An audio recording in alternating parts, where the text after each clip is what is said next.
नमस्कार, मैं डॉक्टर संतोष चौधरी। पाठ योजनाओं की कड़ी के अंतर्गत आज हम आपके सामने लेकर आए हैं भूगोल विषय की एक पाठ योजना।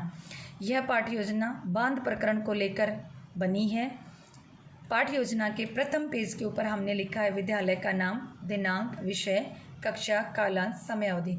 यहाँ विद्यालय का नाम वह लिखा जाता है जहाँ पर इस पाठ का प्रस्तुतिकरण होता है। कक्षा वह लिखी जाती है जिस कक्षा का यह लेसन बना है। समय अवधि 35 से 40 मिनट। बांध प्रकरण लिखने के बाद हम यहाँ पे एक बॉक्स तैयार करेंगे।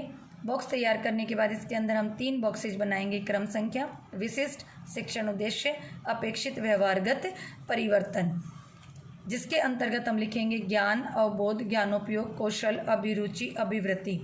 ज्ञान जिसमें हम विद्यार्थियों के प्रत्यास्मरण जान सकेंगे, पुनः पहचान आदि के बारे में लिखते हैं। इसके बाद हम दूसरा लिखते हैं अवबोधात्मक अवबोध प्रश्न, जिसके अंदर व्याख्या, तुलना, विश्लेषण आदि से रिलेटेड लिखा जाता है। ज्ञानोपयोग विद्यार्थियों के द्वारा इस प्रकरण से संबंधित ज्ञान प्राप्त करने के बाद जो इसका उपयोग नवीन परिस्थिति में करते हैं उसका चीज़ इसके अंदर लिखी जाती है। कौशल अर्थात स्किल, इस प्रकरण को पढ़ने के बाद बच्चों के अंदर जो स्किल डेवलप होती है चार्ट बनाने की या प्रश्नों को विस्तृत रूप से बताने की, वो सारी चीज़ें कौशल के अंतर्गत आती हैं। अभिरुचि, बालकों में उत्पन्न होने वाली इस प्रकरण को संबंधित जो रुचि होती है उस रुचि को विस्तृत रूप देना अभिरुचि। और अभिवृत्ति, बालकों के अंदर दृष्टिकोण को उत्पन्न करना अभिवृत्ति के अंतर्गत लिखा जाता है। इसके बाद हमारा पेज नंबर 2 आता है। पेज नंबर 2 में हम लिखेंगे सहायक सामग्री। जिस भी सहायक सामग्री का हम प्रयोग करते हैं जैसे black board, duster, chart, pointer आदि। इसके बाद हम पूर्व ज्ञान इस प्रकरण से संबंधित बालकों के पास जो सामान्य जानकारी होती है उस सामान्य जानकारी को पूर्व ज्ञान वाले टॉपिक के सामने लिखा जाता है। इसके बाद प्रस्तावना के लिए बॉक्स तैयार हो गया। क्रम संख्या, छात्र अध्यापिका क्रिया, विद्यार्थी क्रिया। यहाँ पर प्रस्तावना के 5 प्रश्न पूछे गए जिन प्रश्नों में तारतम्यता, रोचकता, जिज्ञासा आदि पाई जाती है। जैसे कि इसके अंदर आपने देखा होगा बना हुआ है प्रस्तावना के प्रश्न। भारत की अधिकांश कृषि किस पर निर्भर करती है? वर्षा से हमें क्या प्राप्त होता है? जल हमें कहाँ कहाँ से प्राप्त होता है? अर्थात इस प्रकार से एक रुचिकर यहाँ के पर प्रस्तावना बनाई गई है। प्रस्तावना का जो अंतिम प्रश्न होता है वो समस्यात्मक होता है और इस प्रश्न का जो उत्तर होता है वही हमारा प्रकरण होता है। इस बॉक्स को बंद करने के बाद यहाँ हम लिखेंगे उद्देश्य कथन। और उद्देश्य कथन को छात्र अध्यापिका बड़े ही विस्तृत ढंग से लिखती है कि आज हम विद्यार्थियों आज हम इसके बारे में विस्तारपूर्वक अध्ययन करेंगे। किसी भी पाठ को हम पूर्ण रूप से नहीं पढ़ा सकते हैं क्योंकि हम अंश से पूर्ण की ओर शिक्षण सूत्र पर अपना कार्य करते हैं। तो इसीलिए हम संपूर्ण पाठ को 3 टुकड़ों में अर्थात 3 अंशों में 3 शिक्षण बिंदुओं में काटते हैं, जो 3 शिक्षण बिंदु आपके सामने लिखे गए हैं। पहला बांध, दूसरा बांध के प्रकार और तीसरा बांध के उपयोग। जब एक छात्र अध्यापिका या कोई भी शिक्षक कक्षा के अंदर अपनी शिक्षण क्रिया करवाता है तो उस दौरान उसके द्वारा एक शिक्षण विधि का प्रयोग किया जाता है जो मुख्य रूप से होती है और उसके अतिरिक्त वह अन्य शिक्षण विधियों का भी बीच बीच में प्रयोग करता है।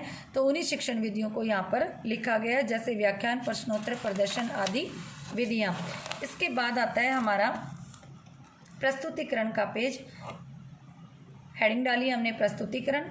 उसके बाद हमने एक बॉक्स तैयार किया है जिसमें पहले क्रम संख्या, शिक्षण बिंदु, छात्र अध्यापिका क्रिया, विद्यार्थी क्रिया, श्यामपट्ट क्रिया। यहाँ हमने पहला लिखा है बांध। इसके सामने हमने लिखा है हमारे विकासात्मक प्रश्न। विकासात्मक प्रश्न वो होते हैं जो छात्र अध्यापिका अपने कथन को करने से पूर्व विकास की ओर ले जाने के लिए पूछती है। ये 2 प्रश्न हैं।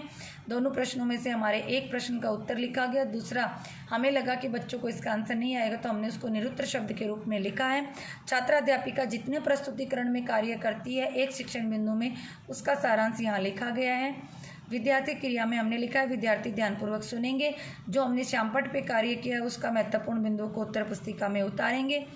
छात्र अध्यापिका क्रिया के जस्ट नीचे बोधात्मक प्रश्न लिखे गए हैं जो इसी मैटर में से लिखे जाते हैं।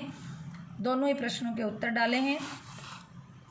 बांध से संबंधित मिनिएचर, ये इस प्रकार से एक नदी दिखाई गई है और नदी के ऊपर बांध बनाया गया है, उसके लिए मिनिएचर तैयार किया है। इस मिनिएचर को कवर करके डबल साइड वाली टेप से उन्होंने चिपकाया गया है।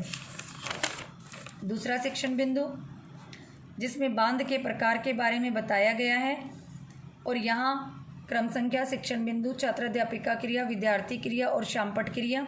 दूसरा बांध के प्रकार, विकासात्मक प्रश्न, 2 विकासात्मक प्रश्न, दोनों के सामने हमने यहाँ एक के उत्तर और एक के निरुत्तर लिखा है। छात्राध्यापिका कथन, छात्राध्यापिका कथन के आगे आप देखेंगे विद्यार्थी ध्यानपूर्वक सुनेंगे, महत्वपूर्ण बिंदु को उत्तर पुस्तिका में उतारेंगे। फिर इसके बाद इसी कथन में से पूछे गए प्रश्न बोधात्मक प्रश्न, दोनों ही बोधात्मक प्रश्नों के यहाँ उत्तर लिखे गए। छात्राध्यापिका ने अपने कथन करते समय जो शामपट का प्रयोग किया वो सामने यहाँ लिखा गया है और इससे संबंधित जो मिनिएचर वो इसके सामने ये देखिए यहाँ बनाया गया है। यहाँ बांध के प्रकार दिखाए गए हैं कि बांध कितने प्रकार के होते हैं, जैसे तट पर बंधता है, चाप बांध होता है, उनके नाम लिखे गए हैं और उनको दर्शाने का प्रयास किया गया है। इस मिनिएचर के ऊपर कवर किया और डबल साइड वाले टेप से इसे चिपकाया है। इसके बाद आता है हमारा तीसरा शिक्षण बिंदु, जिसमें बांध की उपयोगिता को दिखाया गया है। इसको भी हमने पीछे वाले की तरह ही बनाया है, बॉक्स तैयार किया है। क्रम संख्या, शिक्षण बिंदु, छात्राध्यापिका क्रिया, विद्यार्थी क्रिया। तीसरा सामने शिक्षण बिंदु लिखा है, विकासात्मक प्रश्न, 2 विकासात्मक प्रश्न डाले हैं। इसके बाद छात्राध्यापिका कथन है, कथन के सामने विद्यार्थी क्रिया में विद्यार्थी ध्यानपूर्वक सुनेंगे। हमने शामपट कार्य किया है तो विद्यार्थी महत्वपूर्ण बिंदु को उत्तर पुस्तिका में उतारेंगे। हमारे द्वारा 6 से 7 मिनट में जो इस शिक्षण बिंदु का कथन किया जा रहा है उसके सारांश के रूप में हमने यहाँ लिखा है और इस कथन में से जो भी प्रश्न पूछे गए वो बोध प्रश्न कहलाते हैं और यहाँ पर 2 बोध प्रश्न पूछे गए, दोनों के उत्तर लिखे गए हैं। बांध की उपयोगिता से संबंधित जो मिनिएचर बनाए गए वो आपके सामने ये लिखा हुआ। जो भी ड्रॉ करना है या लिखना होता है वो मिनिएचर बनाएं, लिखें, आउटलाइन करें, फिर उसके ऊपर कवर चढ़ाएं और डबल साइड वाली टेप से चिपकाएं।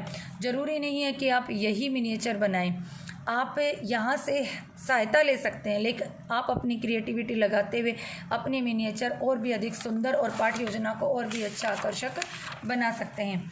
इसके बाद आते हैं पुनरावृत्ति के प्रश्न। ये आपके सामने हमने 3 पुनरावृत्ति प्रश्न डाले हैं। इसके बाद आ जाते हैं मूल्यांकन के प्रश्न।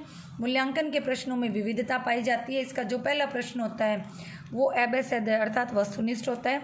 दूसरा प्रश्न रिक्त स्थान, तीसरा प्रश्न सत्य असत्य, चौथा प्रश्न अति लघुत्रात्मक, 5वां प्रश्न लघुत्रात्मक होता है। इन प्रश्नों में यही क्रम पाया जाता है और इन प्रश्नों के उत्तर नहीं लिखे जाते हैं। मूल्यांकन के प्रश्नों के बाद गृह कार्य लिखा जाता है जिसके अंदर एक निबंधात्मक प्रश्न होता है, लेकिन हमारे द्वारा यहाँ पर एक ये वार्षिक पाठ्य योजना बनाई गई है, अतः हमने यहाँ पर गृह कार्य हेडिंग नहीं डाला है। यदि आप दैनिक पाठ्य योजना या क्रिटिसिज्म लेसन की फाइल तैयार कर रहे हैं तो आप इनके बाद हेडिंग डालेंगे गृह कार्य और एक निबंधात्मक प्रश्न आप यहाँ पर देंगे। उसके बाद रहेगा पर्यवेक्षक के सुझाव और पर्यवेक्षक के हस्ताक्षर। मैं वापस बता रही हूँ, हमारे द्वारा ये एक वार्षिक पाठ्य योजना आपके सामने प्रस्तुत की जा रही है, अतः यहाँ पर गृह कार्य हेडिंग नहीं दी गई है। इस प्रकार से यह हमारी सामाजिक अध्ययन की अंतर्गत या एक भूगोल विषय की पाठ्य योजना है जिसका प्रकरण रहेगा बांध। धन्यवाद जी।